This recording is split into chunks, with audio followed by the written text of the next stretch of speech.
বিসমিল্লাহির রহমানির রহিম। আসসালামু আলাইকুম। আমি ব্রাইট মাল্টিমিডিয়া স্কুলের পক্ষ থেকে সবাইকে জানাই শুভেচ্ছা এবং অভিনন্দন। তো এর আগে আমি পদার্থবিজ্ঞান সাজেশন নিয়ে হাজির হয়েছিলাম। তো আজকে এসএসসি পরীক্ষার্থীদের জন্য জীববিজ্ঞান সাজেশন নিয়ে হাজির হয়েছি। যদি আমরা এই সাজেশনটা কমপ্লিট করি তাহলে অবশ্যই আমরা পরীক্ষায় কমন পাবো। তো তার আগে আমাদের অধ্যায়গুলো সিলেক্ট করতে হবে। তো 2026 সালের জন্য যে শর্ট সিলেবাস, সেই সিলেবাসের মধ্যে কি কি অধ্যায়গুলো আমাদের আছে। আমাদের অধ্যায় আছে মোটে 7টা। আর সৃজনশীলের জন্য আমরা যে কোনো 5টা অধ্যায় যদি আমরা কমপ্লিট করি তাহলে ইনশাল্লাহ হয়ে যাবে। যে কোনো 5টা অধ্যায়, আমাদের 8টা অধ্যায়ও করতে হবে না, আমরা যে কোনো 5টা অধ্যায় যদি কমপ্লিট করি তাহলে কিন্তু আমাদের হয়ে যাবে। তোমাদের ইচ্ছা অনুযায়ী যে 7টা অধ্যায় আছে তার মধ্যে তোমরা 5টা অধ্যায়টা কমপ্লিট করো। তো সর্বপ্রথম আমরা টার্গেট করে নেই আসলে সিলেবাসের মধ্যে কোন কোন অধ্যায়গুলো আছে। তো আমাদের দেখা যাচ্ছে যে অধ্যায়গুলো আছে, যে অধ্যায় 1, অধ্যায় 2, অধ্যায় 3, অধ্যায় 4, অধ্যায় 11, অধ্যায় 12, অধ্যায় 13। তাহলে এই মোটে 7টা অধ্যায় আমাদের কিন্তু সিলেবাসের মধ্যে আছে।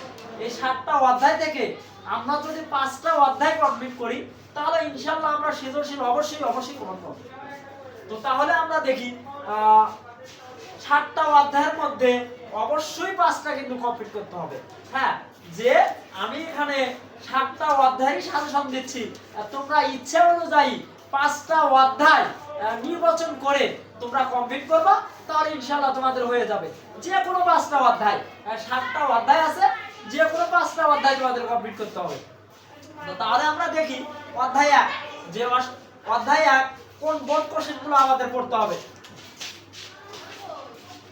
Rajshahi board 2025, Mymensingh board 2025, Comilla board 2024, Mymensingh board 2024, Dhaka board 2023, Jessore board 2023, Comilla board 2023, Chittagong board 2023, Dhaka board 2022 আর যশোর বোর্ড 2022। অর্থাৎ অধ্যায় 1 থেকে আমাদের কিন্তু এই বোর্ড কোশ্চেনগুলো অবশ্যই কিন্তু পড়তে হবে। আমি আগেই বলছি আমাদের অধ্যায় কিন্তু আছে 7টা, তার মধ্যে যে কোনো 5টা অধ্যায় যদি আমরা কমপ্লিট করতে পারি ইনশাআল্লাহ আমরা পরীক্ষায় কিন্তু কমন পাবো। তো যেহেতু প্রত্যেকটা অধ্যায় থেকে কিন্তু প্রশ্ন হবে, আমাদের 5টা অধ্যায় কমপ্লিট করলেই হবে। তাহলে আমাদের 1 নম্বর অধ্যায়টা চলে গেল। এবার আমরা 2 নম্বর অধ্যায়গুলো দেখি। তো 2 নম্বর অধ্যায়ের মধ্যে বলা হচ্ছে যে Comilla board 2025, Chittagong board 2025, Jessore board 2024, Chittagong board 2024, Dhaka board 2023, Jessore board 2023, Comilla board 2023, Chittagong board 2023, Dhaka board 2022। তাহলে অধ্যায় 2 থেকে আমরা এই বোর্ডগুলো আমরা কমপ্লিট করব। আর অধ্যায় 3 থেকে আমাদের দেখতে হবে যে Jessore board 25, Barisal board 25, Mymensingh board 25, Jessore board 24, Comilla board 24, Dhaka board 20, Mymensingh board 20, Jessore board 19, Rajshahi board 19, Comilla board 19। যদি আমরা এই অধ্যায় থেকে 3 অধ্যায় থেকে আমরা অবশ্যই এই কয়টা বোর্ড কিন্তু আমরা কমপ্লিট করব। আমরা তাহলে অবশ্যই অধ্যায় 4 এর দিকে চলে যাই। আমরা যদি অধ্যায় 4 এর দিকে যাই তাহলে দেখব আমরা Rajshahi board 25, Jessore board 25, Chittagong board 25, Dhaka board 24, Jessore board 24, Comilla board 24, Dhaka board 23, Comilla board 23, Dhaka board 22। তাহলে আমাদের অধ্যায় 4 থেকে কিন্তু এই বোর্ডগুলো আমাদের কমপ্লিট করতে হবে। অধ্যায় এবার 11 থেকে দেখব আমরা ঢাকা বোর্ড 25, বরিশাল 25, রাজশাহী 24, যশোর 24, ঢাকা 23, যশোর 23, কুমিল্লা 23, আবার ঢাকা 22। আমরা অধ্যায় 11 থেকে আমরা এই বোর্ডগুলো আমরা কমপ্লিট করব। এবার অধ্যায় 12 থেকে আমরা দেখব ঢাকা 25, বরিশাল 25, রাজশাহী 24, যশোর 24, ঢাকা 23, যশোর 23, কুমিল্লা 23। অধ্যায় 12 থেকে আমরা এই বোর্ডগুলো কমপ্লিট করব এবং সর্বশেষ অধ্যায় 13 থেকে আমাদের কমপ্লিট করতে হবে ঢাকা 23, রাজশাহী 25, কুমিল্লা 25, ঢাকা 24, রাজশাহী 24, বরিশাল 24, ঢাকা 20, ময়মনসিংহ 20 আর সকল বোর্ড কিন্তু 18 সাল। তো আমরা এই বোর্ড কোশ্চেনগুলো যদি আমরা সলভ করি তাহলে ইনশাআল্লাহ আমরা সৃজনশীল কিন্তু কমন পাবো। আমি আগেই কিন্তু বলছি আমাদের কিন্তু জীববিজ্ঞানের অধ্যায় আছে কিন্তু 7টার মধ্যে যেহেতু 7টা অধ্যায় থেকে প্রশ্ন হবে সেহেতু আমাদের 7টা অধ্যায় থেকে অবশ্যই 7টা প্রশ্ন থাকবে।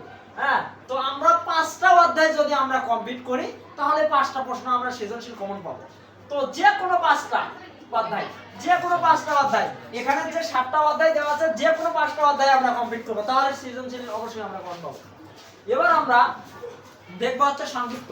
হ্যাঁ, সংক্ষিপ্ত প্রশ্ন যেগুলো বেশিবার অন্যান্য স্কুল বিশ্লেষণ করলে দেখা যায় বেশিবার ঘুরে ঘুরে যে সংক্ষিপ্ত প্রশ্নগুলো আছে সেই স্কুলের সংক্ষিপ্ত প্রশ্নগুলো আমরা দেখি। তো কোন কোন স্কুলে কি প্রশ্নগুলো সাধারণত আছে আর যে বলা হচ্ছে যে বিভিন্ন স্কুলগুলোতে ঘুরে ঘুরে যে প্রশ্নগুলো আছে সেই স্কুলগুলোর নাম কি কি। তো আসলে দেখি ideal school and college, Dhaka residential model school, Bluebird school and college, Bogura cantonment public school, Holy Cross বালিকা উচ্চ বিদ্যালয়, বগুড়া জেলা school, Shafiuddin Sarkar academy, Shamsul Haque Khan school and college, আর চট্টগ্রাম কালোজিয়াট স্কুল, জামালপুর জেলা স্কুল, আর সর্বশেষ ডক্টর খাস্তগীর বালিকা উচ্চ বিদ্যালয়। তো এই স্কুলে যে সংক্ষিপ্ত প্রশ্নগুলো আছে এই 11টা স্কুলে যে সংক্ষিপ্ত প্রশ্নগুলো আসছিল এই প্রশ্নগুলো বারবার ঘুরে ঘুরে অন্যান্য স্কুলে আছে এই প্রশ্নগুলোই আমরা সংক্ষিপ্ত কভার করব। তাহলে ইনশাআল্লাহ আমাদের সংক্ষিপ্ত কিন্তু কভার করবে। অবশ্যই এই 11টা স্কুলের প্রশ্নগুলো আমরা সংক্ষিপ্ত অবশ্যই কভার করব। তো সবাই ভালো থাকো, সুস্থ থাকো, খোদা হাফেজ।